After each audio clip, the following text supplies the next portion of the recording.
Muito bem, nós tivemos algumas dificuldades na continuação do estudo, mas aqui estamos nós de novo, né? Então, lembrando que era muito comum nas igrejas naquela época, né, viúvas, muitas viúvas.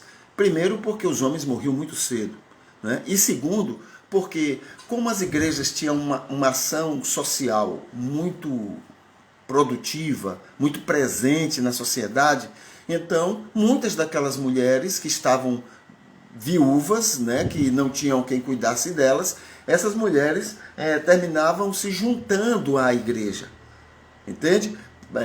Juntava o útil ao agradável, né? Quer dizer, exercia uma atividade, uma vida religiosa e ao mesmo tempo estavam sob o cuidado, a atenção de um grupo que ela podia considerar até como família, né, para cuidar delas. Tá bom? Então era muito comum o número de viúvas presentes, né, na vida das igrejas. Tá bom? O outro aspecto que se lembra é que eram orientações normais praticadas, né, até pelo judaísmo. Essa ideia de que os filhos e os netos deveriam cuidar das viúvas. Então Paulo, na verdade, não estava falando algo muito novo, não. Era comum demais, né? Na cultura judaica e outras culturas, era muito normal que os filhos continuassem cuidando das mães viúvas, os netos também continuassem cuidando. Então, Paulo não estava dando nenhuma novidade, né? Apenas era uma orientação que ele estava dando para um líder, né, espiritual, tá bom? Alguém que estava começando e ele estava reforçando esse ensino. A segunda consideração, não é? A segunda ênfase, eu coloquei como destaque, né? O segundo destaque que a gente pode dar para esse texto, né, de 1 Timóteo, capítulo 5, versículo 4, né? Se alguma viúva tiver filhos ou netos, aprendam estes primeiro a exercer piedade para com a sua própria família, né? E a recompensar seus pais, porque isto é bom e agradável diante de Deus. Então, esse espírito de família, né? É isso que estamos preocupados e interessados dentro desse texto. Então, veja, Paulo aí reforça o espírito social familiar que existia naquela convivência, né, de parentes. Entende? Então ele está reforçando algo que, como já disse antes, algo que já existia, mas agora é hora de mostrar essa importância social, familiar, que deveria estar sendo praticado dentro da convivência da igreja. Tá bom? Então veja, era o mínimo que se podia esperar das famílias e dos familiares. Era o mínimo, porque era comum, era normal, né? Todo mundo sabia que isso iria acontecer. Então era o mínimo que se esperava, né? A mãe ficou viúva, a avó está viúva, então vamos cuidar delas, né? Vamos dar toda a atenção necessária a elas. O cuidado com as crianças e com os mais velhos era algo muito praticado naquela época. Os mais novos e os mais velhos. Entende? Então veja só que interessante como é que a cultura funcionava ali.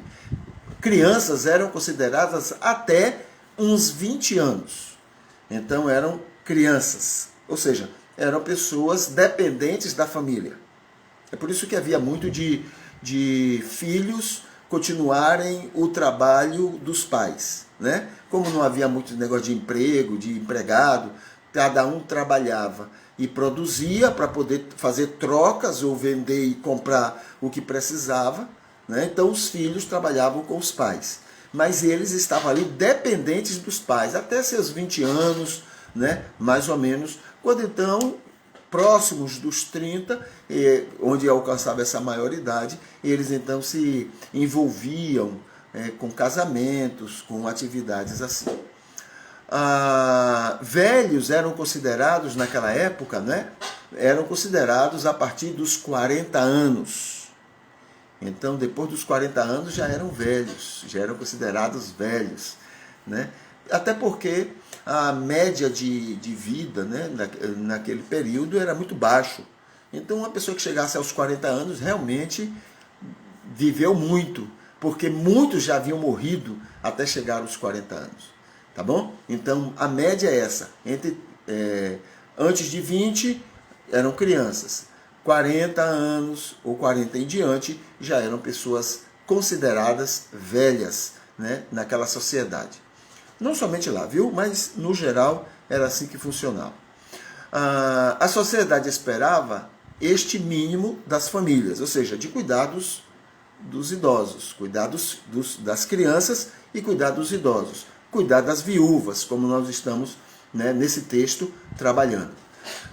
Mas esperavam ainda muito mais dos cristãos. Se isso era normal na sociedade daquela época, para os cristãos deveria ser algo, né, ainda mais esperado pela sociedade. Por quê? Por causa da questão religiosa e também porque já era uma prática, né, que os cristãos já exerciam naquele tempo. Grande oportunidade para dar bom exemplo e testemunho. Então está aí Paulo reforçando esse espírito, né, social, familiar, e ao mesmo tempo mostrando a grande oportunidade que a igreja, que os cristãos tinham de dar um bom testemunho, de mostrar para as pessoas o seu espírito humano, o seu espírito cristão de cuidar das pessoas em geral e também dos familiares. Paulo lembra, né, nesse texto, Paulo também lembra que é bom e agradável a Deus que aquilo acontecesse. Entende? É bom e agradável a Deus, né? E aí tem alguns aspectos que eu queria chamar a atenção. Deus plantou o espírito solidário em todo ser humano. Quando Deus criou o homem, ele plantou isso, né? O ser humano, ele é solidário. E ele ele se satisfaz muito quando ele está cuidando de pessoas. Quando ele sente que ele é importante para pessoas. Quando ele sente que o que ele está fazendo está dando alegrias, está dando realizações às pessoas. Então esse espírito solidário, Deus plantou em todo mundo. Agora veja, nesse espírito solidário, né, nos compromete com pessoas que não conhecemos, né? Às vezes são pessoas que a gente nem conhece, não tem nenhum envolvimento com elas. E a gente, quando descobrimos, a gente está envolvido ali procurando fazer alguma coisa por aquelas pessoas. Isso é algo natural, né? Algo espontâneo. Né? As pessoas não são nem do nosso convívio, mas a gente está ali preocupado, interessado em ajudá-las. Ok? Mais ainda com os que conhecemos dentro ou fora da nossa família. Então, aqueles mais próximos, que são da família ou não, a gente também está lá envolvidos, né, interessados em fazer o melhor para eles, em cuidar deles, porque isso foi plantado por Deus no coração do ser humano. Tá bom? O outro aspecto que eu tenho ali anotado diz assim: isso é ativado na convivência familiar. Olha que coisa interessante, né? Onde é que a gente ativa isso que já está em nós? É na convivência familiar. É no envolvimento com os familiares, né? Com os pais, com os irmãos, com os filhos. Então isso ativa algo que já temos dentro de nós, que foi plantado, foi colocado pelo próprio Criador, né? Quanto mais saudável for a família, mais isso acontece. Então veja mais uma grande importância da família, né? Então ela ativa essa nossa necessidade pessoal de cuidar do outro para o nosso próprio bem. Nos realizamos com isso. Quanto mais houver pais saudáveis, e aí eu vou botar um parêntese, quanto mais tivermos mães saudáveis, não é? Mas esse aspecto humano vai ser desenvolvido no ser humano, né? Nós homens temos muito disto, mas falhamos muito. Mas o espírito materno, o espírito, né, que a mulher desenvolve, isso faz com que elas tenham muito mais do que nós, certo? E isso vai influenciar diretamente a criação dos nossos filhos. Então, veja lá, treinamos em casa com irmãos e parentes e praticamos na nossa vida, nos nossos relacionamentos no mundo. Tá bom? Esse espírito solidário. E isso está presente no texto que Paulo está mencionando, né? De cuidar das viúvas, sendo nossa mãe ou sendo nossa avó, mas que a gente cuide delas, certo? Então, esse é a preocupação do apóstolo Paulo. Outro aspecto que eu coloquei ali para lembrar é o seguinte: quando cumprimos isto, estamos na vontade de Deus. E eu queria chamar bem a atenção para isso, tá bom? É o que Paulo está falando. Quando a gente cumpre esse papel, a gente está dentro da vontade de Deus, agradando a Deus, fazendo o gosto, a vontade dele, né? Então, é nisto que João diz, presta atenção nisso, é nisto que João diz que a verdadeira religiosidade está no cuidar do outro. Essa é a verdadeira religiosidade. Né? Não vale nada elogiar Deus na música, na oração e desprezar os outros que são amados de Deus. Né? A gente pode comparar com a gente. O que adianta eu elogiar uma mãe e maltratar o filho dela? A gente vai entender esse coração de Deus até observando isto.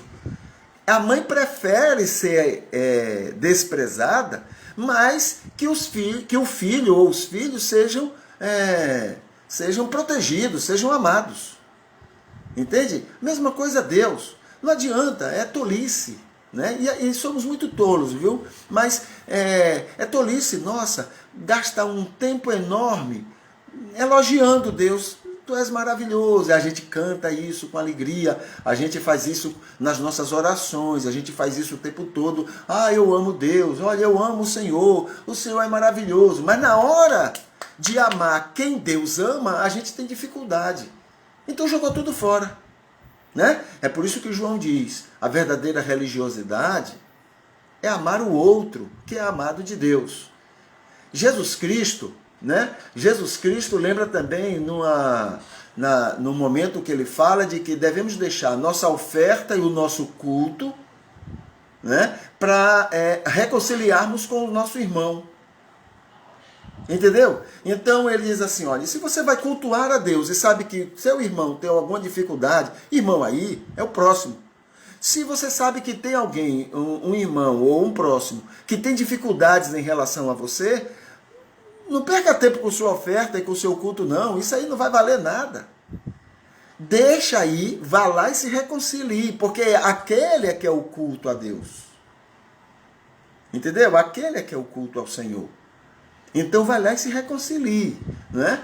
É nesse sentido que Paulo está dizendo, isso é agradável a Deus, quando a gente cuida, né? Quando a gente está cuidando, amando e protegendo o familiar. No caso aí, a viúva, né? Que está dentro de casa e que os filhos devem cuidar.